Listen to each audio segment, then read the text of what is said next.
Bem-vindo ao canal Escatológico. E se não existisse a pseudociência? Parte 2. Bom, se a pseudociência não existisse, nós vimos lá, que ela é um fermento propício à fabricação de seres humanos arrogantes, que rotulam os crentes na palavra de Deus, de obscurantistas. Portanto, se a pseudociência não existisse, inexistiriam os comentários distorcidos da Bíblia, em que homens que se afirmam cristãos jamais tentariam empurrar goela abaixo dos crentes comentários com uma visão conciliadora da Bíblia com a falsa ciência que tanto vemos por aí.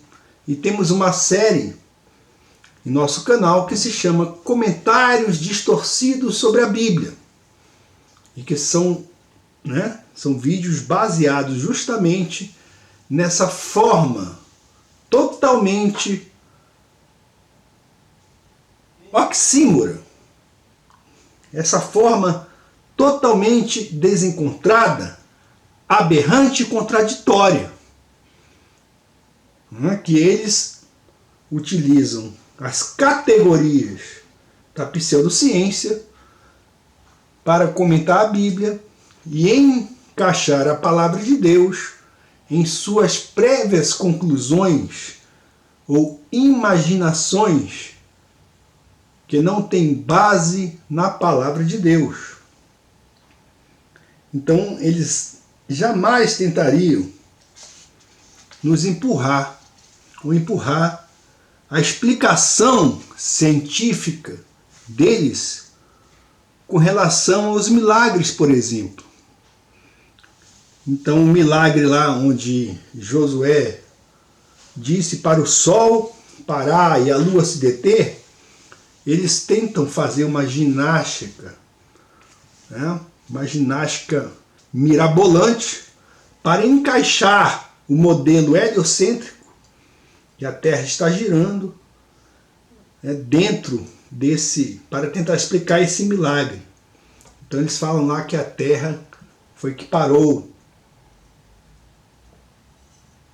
sendo que a Bíblia é bem clara ao dizer que o Sol, naquele milagre, naquele evento, parou quase durante o dia inteiro no meio do céu. A pseudociência, portanto, já tentou explicar os milagres da Bíblia com base nas suas categorias, que rebaixam o poder de Deus, reduzindo a sua influência e o seu domínio a meras forças impessoais da natureza.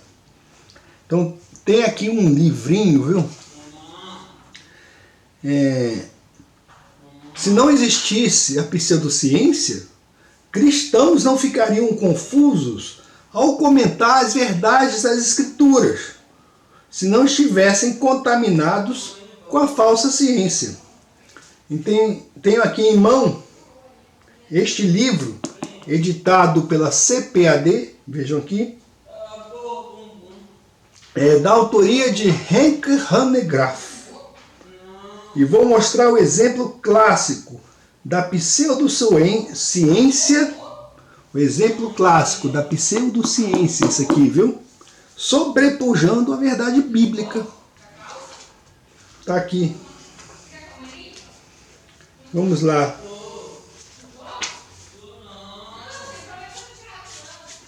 Página 191. Vejam só como ele não tem nenhuma noção de hierarquia. Ele não tem nenhuma referência para poder explicar isso aqui. Então é uma questão que algum incrédulo colocou e vejam só como ele respondeu. Ele acha que respondeu muito bem. O que significa dizer que Jesus ascendeu ao céu? Bom, para nós que cremos na palavra de Deus, que vivemos em um disco coberto por um domo, existe o céu acima de nós, estamos aqui em um plano divino, né? A Terra é um reino, o Sol e a Lua giram acima de nós, bem menores do que a Terra, né? Para nós, isso tem muito significado, é uma coisa simples de entender. Mas vejam só a confusão em que esse cara se meteu ao tentar explicar isso aqui. Bom, mas antes eu vou ter que, deixa eu ver aqui, tem um texto, eu vou ali pegar, espera aí pessoal, espere um momentinho.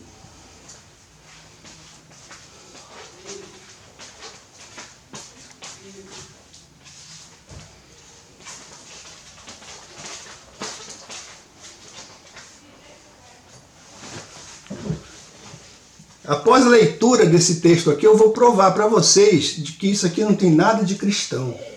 Essa é a resposta desse sujeito aqui. O que significa dizer que Jesus ascendeu ao céu, ou subiu aos céus? Aí ele começa. Ao longo dos anos, já ouvi diversos céticos ridicularizando a ideia de que Jesus ascendeu ao céu diante dos olhos dos discípulos. Sim, é porque esses céticos, eles não acreditam que existe essa referência do acima, do abaixo, porque eles creem que estão numa bola giratória, onde não existe referência de alto e baixo. Simplesmente estão boiando aí e não dá para saber, né? Não dá para saber quem está no topo, quem está embaixo. Não dá para saber isso. Né? Porque de acordo com a ideia deles, né, todo mundo está com o céu acima da cabeça. Bom, o que não é verdade. Na visão deles, mesmo se Jesus estivesse viajando na velocidade da luz, olha só, um conceito relativístico, não teria escapado dos limites do nosso universo. Bom, a palavra de Deus afirma que o limite do universo conhecido é esse aqui. O domo é o limite, o céu é o limite. Então vocês vejam só como a ideia da pseudociência, ela é aquele gancho para poder ridicularizar a palavra de Deus. E ele tentando responder a esses céticos, eles creem, eles são céticos na palavra de Deus, mas eles têm fé na pseudociência. Então, para agradar a esses ímpios, vem ele aqui, fazendo um papel de tolo. Papel de tolo. Na visão deles, mesmo se Jesus estivesse viajando na velocidade da luz, não teria escapado dos limites do nosso universo. E não é só isso, ele certamente estaria lutando com a falta de oxigênio até agora. Isso na concepção de que acima do domo existe um espaço, e que não é verdade. A Bíblia fala que existe mais de um céu.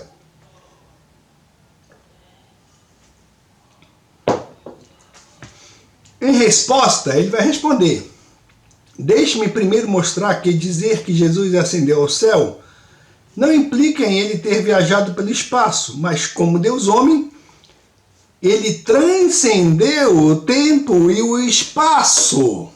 Vejam só, ele fala em transcendência, ele transcendeu o tempo e o espaço. Totalmente antibíblico isso aqui. Em outras palavras, o céu não se localiza no tempo e no espaço, e sim existe em outra dimensão. O céu existe em outra dimensão. Conceitos relativísticos. É a física quântica. É totalmente desvirtuando a palavra de Deus. Que a palavra de Deus fala isso. Mas vocês vão saber da onde vem isso. Isso aqui não é cristão. A resposta dessa não é a resposta de um cristão. Além disso, o universo físico não dissipa a realidade. Não é preciso ser um cientista. Aqui também é aquela velho clichê, aquele velho clichê que os cientistas, eles são pessoas sobre-humanas. Então você vê até o cara fazendo propaganda de creme dental, tá lá, ó, com um jaleco branco, né? E ele é todo... Tá. Então eles veem os cientistas assim, né? Super-humanos, que sabem tudo, conhecem tudo, e eles é que têm que explicar, né, a palavra de Deus para você, idiota. Você que é um crente em Jesus, você é um idiota para esses caras e para esse cara aqui também. Entendeu? Isso aqui, ó, ele está zombando de você, zombando de Deus. Além disso, o universo físico não dissipa a realidade. Não é preciso ser um cientista para entender que um efeito como o universo deve ter uma causa maior do que si mesmo. Bom, isso aqui é filosofia, né? Isso é evidente não só para aqueles que são filosoficamente sofisticados, mas também para pessoas reflexivas em qualquer lugar. Assim, a noção de que o Criador do universo transcendeu seu universo não deveria causar problemas. Bom, então Jesus, na verdade, a palavra de Deus mente, ele não ascendeu aos céus. Para esse cara aqui, ele apenas transcendeu o universo. Transcendeu seu universo. Finalmente, deve-se notar que Deus frequentemente usa exemplos físicos para mostrar realidades espirituais. Desta forma, a ascensão física de Cristo aponta para uma verdade maior. Isto é, que ele agora é glorificado na presença de Deus e que nossa glorificação é divinamente garantida. A ascensão física de Cristo, na verdade, foi uma transcendência. Ele transcendeu o espaço e o tempo e não literalmente subiu aos céus. Então, na verdade, não respondeu nada, meu caro. Esse livro das respostas bíblicas, o livro de respostas bíblicas, isso aqui ele está querendo casar, comungar a pseudo e ridícula falsa ciência, pseudociência, com a palavra de Deus. Agora eu mostro para vocês da onde vem essa ideia. Essa ideia de transcendência, essa ideia de espaço-tempo, toda essa palhaçada. Vamos ver da onde vem, da onde provém. Vejam aqui. Hinduísmo e yoga, ou yoga, né? Séculos à frente da ciência. Ciência aqui entre aspas, tá, pessoal? Isso aqui é a pseudociência. Então, alguns dos preceitos das tradições da yoga e do hinduísmo têm corroborado com os avanços da ciência, em especial da física e da astronomia a partir do século XX. Que coincidência, né? Engraçado isso aqui. Nos dias de hoje é bem sabido que o universo está em expansão. Algo postulado a partir das teorias de Einstein e comprovado por observações astronômicas. Mas existe também a teoria não tão discordante da primeira, de que o universo se expande e depois se contrai. É como se fosse a bexiga. Então, gases, né? O cara está com gás. Expande, contrai. O universo se expande e depois se contrai, num movimento contínuo e eterno, proposta pelo matemático russo Alexander Friedman, um dos pais das teorias do Big Bang. Na verdade, o Big Bang surgiu, né, da mente doentia de um jesuíta, que é o Georges Lemaitre. Né? Aí eles dizem, aí joga a batata quente para não, quem pariu essa teoria foi esse, foi aquele, mas foi Georges Lemaitre, né? Não, mas aí esse aqui veio e já colocou umas outras ideias, né? O Alexander Friedman, russo, russo certamente, né? Ateu, comunista, russo, cara, né? Então ele, a partir de 1922, a partir das equações de campo de Einstein, ele ajudou a propor o Big Bang.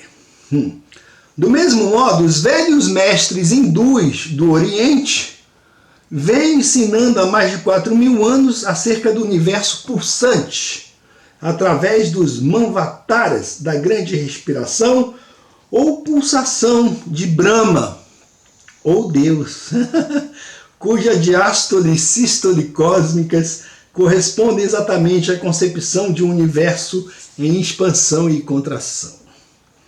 No campo da física moderna, podemos encontrar também notáveis semelhanças quanto às teorias que postulam que matéria é energia condensada e as teorias dos iogues hindus a respeito da matéria, pois já postulavam muitos séculos a existência de partículas elementares para a matéria e sua correspondência com a energia.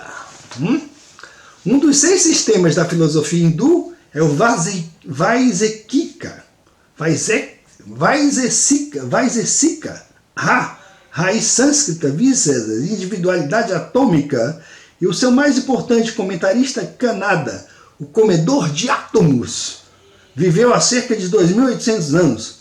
Nessa filosofia existia o termo sânscrito anus, aqui está anus, que traduz-se como átomo, que se traduz como átomo, na posterior acepção literal grega de não cortado ou indivisível.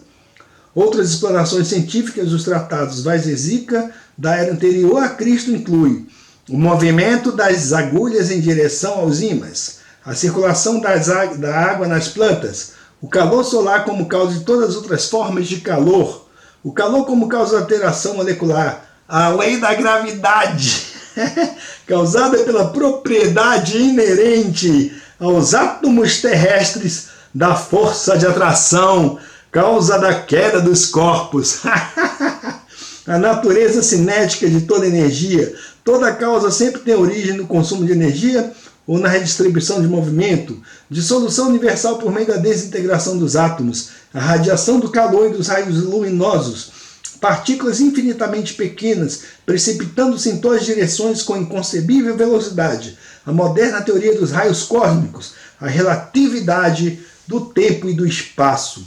Então vocês podem ver que a física, essa física utilizada por esse sujeito para dar uma resposta ridícula a uma problemática bíblica,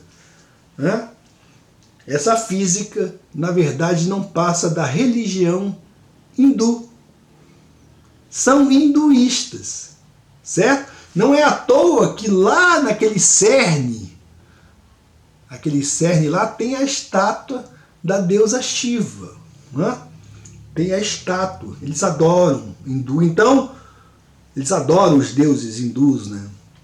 Eles são hinduístas. E eles simplesmente pegaram essa religião e deram uma roupagem, manipularam as ideias, deram uma roupagem denominada científica e jogaram para os idiotas. Os idiotas que negam a Deus, os caras aí que acham que são melhores do que Deus, do que a palavra de Deus, não têm humildade para se arrepender, dos seus pecados, reconhecer a sua miséria espiritual. Então eles sorvem isso como sendo a religião do mundo. A religião, o ateu crê nisso. Todo ateu crê nisso. Os ateus creem em Einstein. Crê, na verdade, nessa bobajada toda aqui, do hinduísmo. Mas deu uma roupagem secular, aí eles engoliram isso de uma forma muito mais fácil. O método principal dessas antigas tradições foi realmente a meditação. A partir dela, alegam suas escrituras, puderam observar o universo em suas íntimas e até microscópicas variáveis, pois sua prática regular de acordo com as escrituras védicas e búdicas. Eles creem nas escrituras védicas e búdicas com a roupagem denominada científica, mas são incapazes de crer nas escrituras sagradas, as verdadeiras, pois sua prática regular, de acordo com as escrituras védicas e búdicas, levam ao desenvolvimento de capacidades extrasensoriais inerentes a estados incomuns de consciência profundos e constantes. A questão que fica é, como eles lograram alguns desses postulados, só considerados pelo científico da sociedade moderna, a partir do século XX? E foi isso mesmo? Os caras pegaram, né, esses conceitos dos Vedas, dos hindus, e deram aquela roupagem científica, secular, e baixaram goela abaixo dos tolos. Então a consequência da rejeição da verdade fundamental revelada nas Escrituras a respeito da real cosmologia é o desejo de conciliar a Bíblia com a falsa ciência, o que torna algo simples muito complicado e traz escândalo para o Evangelho. Vimos aqui na leitura deste opúsculo que o autor utiliza as categorias da falsa ciência para responder à questão de como Jesus subiu aos céus. Transcender o tempo, pessoal. O que ele falou aqui é um conceito hindu, é um conceito inerente ao hinduísmo. A resposta dada aqui coincide com os fundamentos do hinduísmo. Acabei de ler esse texto. Hinduísmo e yoga séculos à frente da ciência. Então a resposta dada aqui coincide com os fundamentos do hinduísmo, cuja experiência da transcendência do ego, mediante a meditação, permite, segundo eles, ir ao encontro da divindade, que se encontra para eles além do tempo e do espaço. A Bíblia afirma que o céu não se localiza no espaço.